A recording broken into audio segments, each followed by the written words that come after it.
વડોદરાના કરજણમાં ભાજપ નેતાની મતદારોને ચીમકી અને ત્યારબાદ હવે રાજકારણ ગરમાયું છે। ડેડિયાપાડાથી આપના ધારાસભ્ય ચૈતર વસાવાએ આ નિવેદન મુદ્દે પ્રહાર કર્યા।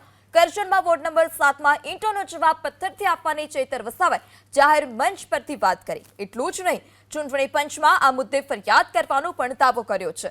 આ સાથે જ ચીમકી ઉચ્ચારી કે અમારા પરિવારને આવું કંઈ થશે તો કરજણ નહીં પરંતુ નેશનલ હાઈવે 48 જ બંધ કરી દઈશું। તમે જો અમારા માણસોને ઝૂંપડા તોડવાની ધમકી આપતા હોય તો તમે જ્યાંથી બોલ્યા છે એ જ જગ્યાએ અમે પણ તમને ચેલેન્જ આપીએ છીએ। આપ લડાઈમાં મોહમ્મદ કાકા એકલા નથી, અમે પણ છે।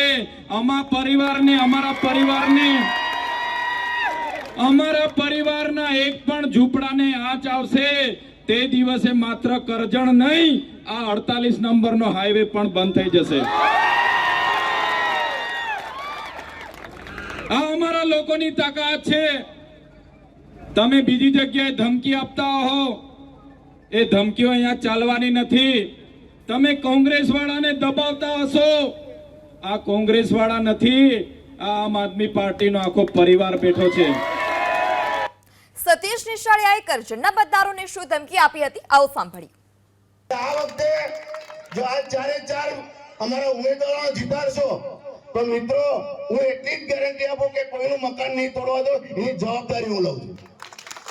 પણ સાથે સાથે એટલું પણ કહું છું કે જો અહીંયા મને દગો કર્યો તો કોઈનું મકાન પણ નહીં રાખવા દો, એ પણ ગેરંટી આપું। એટલે મિત્રો આ વખતે ભારતીય જનતા પાર્ટીને આ વિસ્તારમાંથી આ રાવણને દૂર કરવાનું કામ તમારે બધાએ કરવાનું છે।